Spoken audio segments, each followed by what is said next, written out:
Here we go. Time for another podcast. And it's going to be a special edition here because we've got an, um, some extra data that was provided by Matthew Michaels for this one. And so we'll actually have a comparison of Matthew's power and mine throughout this one. So Matthew's power is on the left, along with his heart rate, and mine is on the right. And we can see that his power meter lags a little bit, but I think I've got it synced up pretty well. Anyway, so it's the sprint zone, and there's a little bit of lethargy here. You see everybody kind of hanging back. They're waiting for the big men to come up front to do something because they want to suck wheel. And I'm okay with that for now. It's what they want to do, so there's always people that are willing to make something happen. So Matthew's going to go to the front. Brandon was waiting for us. Brandon, one of the other big men physically, and he can throw some wattage down when he's in shape. Matthew's at the front. Ian has gotten himself an excellent position here, and looking at the watts being thrown out by Matthew, we're talking 400 or 500 watts, compared to my piddly, a couple of hundred out there. So clearly, not only is he throwing out a lot of watts at a more comfortable, effort, but it's almost 100 plus more than mine, which is significant. And this is on a grade. So everybody's behind, ramming and thumping, looking to get position. And we have new rider, Byron, coming up. He's going to be working for me. He's going to come up here to give me a little bit of shelter. There's some chatting here and greetings before we get back to the matter at hand. Ian's doing a pretty good job, sitting behind Matthew right now, considering that Matthew's putting out over 500 watts. Even myself for a period here, look at this, like I'm dipping into the 300s. This is not an easy effort. Noticing that Byron is giving me a little bit of shelter. Most of it's coming from up north, but, having a little bit, coming from, the right side is always good. Matthew's still at the front, pushing over 300 watts quite easily, and this is enough to push Ian beyond his limit, and he begins to settle back, sagging back through the field, which is actually a pretty good technique. If you know you can't hang with the big men on the climb, go to the front and then sag back and save yourself something. So now we're going into the corner. I'd like to be up front here, or at least pretty close to it, so that I get a good line. Matthew's still pushing out a good amount of wattage, and everyone's starting to string out a little bit. And this is where we can gain a big advantage. And this is where Steve Highland once got a big gap on Tony, and no one was able to close. Matthew's still throwing down 300 plus watts. And you can see now that I'm in like the second position, my wattage is still not quite as high as his, but it's a little bit higher than it was when I was sitting behind Ian. Life's still pretty good here. Dean out there looking pretty strong, getting himself a good position. And we got Carl there also. So the men of note, they're going to make things happen, are keeping good position. Joel back there on the inside, probably bleeding off a little bit of energy since there's a slight wind from the south, but it's probably better than, fading back further, even though he's bleeding off energy, to stay up near the front. Matthews, it seems like he's been out there forever, and it looks like now like upper 200s, and he starts to fade, so it looks like it's my turn to take over here and push a little bit of wattage. Matthew's still putting out good pace. So Byron comes up to give me shelter, the way a good domestique should. So he quickly goes up, and I don't have to do a whole lot of work. I'm still a little bit tired from the weekend's race, the mountain bike race, where, being the first race of the year for me kind of like taxed me a bit. So looking at the power being put out. So even when Matthew's behind, he's like 100 watts more than I am, just throwing it down.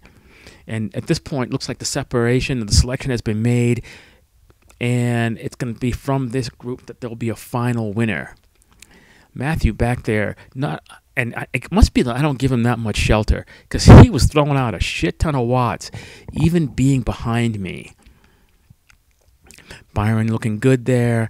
Greg's looking strong, although that jacket, look at the flapping there. I mean, that's wattage right there being bled off as compared to like Carl. Look at that First City jersey. It's not moving at all, but Carl's stuff is just like all over the place. So Steve Hyland pops. He could be there, but he's got some health limitations, doesn't want to push himself too hard, so he fades to the back. Dean looking pretty strong there. Greg coming up to give Joel some relief. Tony hanging in there. Matthew behind me. Looks like his heart rate's come down a little bit, still pretty high. And I don't know if anybody was noticing, like early on, Matthew's heart rate's really low compared to mine. And it's going to be interesting here to take a look and see how he compares to myself. And it looks like, I'm guessing he's a good 30 beats lower than me most of the time. Like, I'm at my limits here, like a 176. I'm surprised I'm able to hang in that long. Maybe my physiology is changing, or I don't know what, or maybe just the adrenaline and knowing that I have the camera, I'm willing myself to be there where normally I wouldn't be suffering. Dean's looking pretty strong there. He's got a pretty nice kit, not pushing a lot of wind there, but he could have a tighter jersey. Mike Weida hanging back in there too, and I'm pretty impressed, even though he hasn't come to the front to do much work. And it looks like somebody's going to punch it. Yeah, because look at the power being put out by Matthew and myself. 600, 700 watts for him, 400 watts for myself, just to stay in contact here. Everybody's still pretty well organized. It doesn't look like there's going to be much suffering here. But I think this was a Dean push here where he threw it down for a little bit. And this might have been enough to cause a little bit of an acceleration to cause the group to make a further selection. When the camera swings around, we'll see what actually happens. Greg looking strong up there. Byron on the cross bike. If he ever brings out his real bike, he'll be pushing some serious wattage out there. You know, I'm distracted by Greg's jacket. It's just flapping in the wind. And for the seasoned people, don't be doing that. And I don't know if the Peloton clothing was no good, but since they're not in business, I don't just talk bad about them. That shit wasn't fitting very well. Matthew up front, 400 watts. Me, 200 watts sitting in. Look at the difference there. And you can see how much energy is actually being saved. And you can see how easy it is for the wheel suckers, knowing that they don't have to put out that much wattage. And this is why it's so difficult. And it's so necessary for people to have strong attacks to get rid of the wheel suckers. Big, strong echelon here. There should have been a double echelon, but c'est la vie. So Byron comes to the front, going to give me a hand here. And you see, he accelerated that cross bike that quickly. So you know there's the big engine sitting there. Thank you once again. And I sit in, and my wattage is much, much, much lower. I get a little relief. Matthew's still behind there, 400 watts, just sitting in. In fact, I'm almost going to question his calibration on his power meter, but no power meter is off by that much. And that just shows, you know, what it takes to be the big man and how much power he's really able to throw down there. Little acceleration here. I'm at 400 watts. Matthew's at 600 watts. And if everybody's still here after this one, it looks like this will probably be the final selection. I'll look around. I don't think Mike Weida is with us any longer, but well done if he is. Dean throwing it down here. Yeah, this is the final charge by Dean, blowing himself up. And this is what probably really needed to happen to cause a selection. For those that were on the rivet, it would be enough to send them off the back. And I appreciate, you know, Dean sacrificing himself. Kind of like more fun to kind of like go close to the rivet and ditch people, but depending on what your workout is going to be, you know, that's fine. So yeah, that shattered a lot of people right there, and there's only a few of us left. Looks like Tony's riding strong. Joel unable to stay in there, and I think it's because, you know, he was looking at the rules of engagement, knowing he didn't want to cross that yellow line to get some good drafts, so better just to call it a day. So here I go, up next to Carl, and you see the 1,000 watts being put up by Matthew. Look at that attack, 1,000 plus watts, 900 watts, and he's gone. And maybe this explains why Tony wasn't able to go with Matthew. Last time I thought, yeah, you know, Tony should have been right on that, but I do not think Tony has the ability to throw 1,000 watts down to be able to stay with that.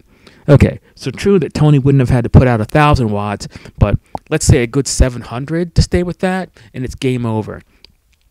So I'm pushing pretty hard, my little 200 watts. I'm totally at the rev it. My heart rate 179, 180.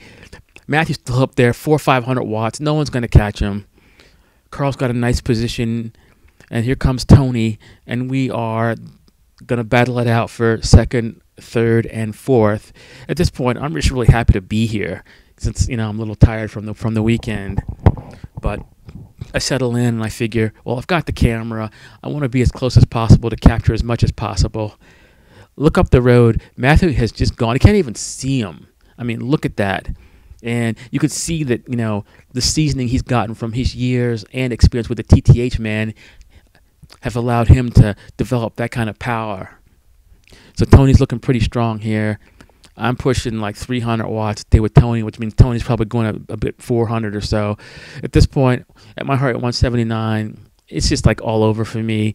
If it was a race, yeah, I'd have pushed to get a little bit, but no race, and I want to recover for the next efforts for the day. In any case, a good time was had by all. Thank you very much, Matthew, for sending me your power data. And thanks to Byron for sheltering me on that one, and for everyone coming out and making this an enjoyable event. And I should thank Dean for sacrificing himself, because he also helped create the selection, which is kind of important. Maybe he can figure out how to throw down maybe 100 less watts and still be able to be in there for the final melee. Anyway, like I said, a good time was had by all. Peace out, everyone. Until next time,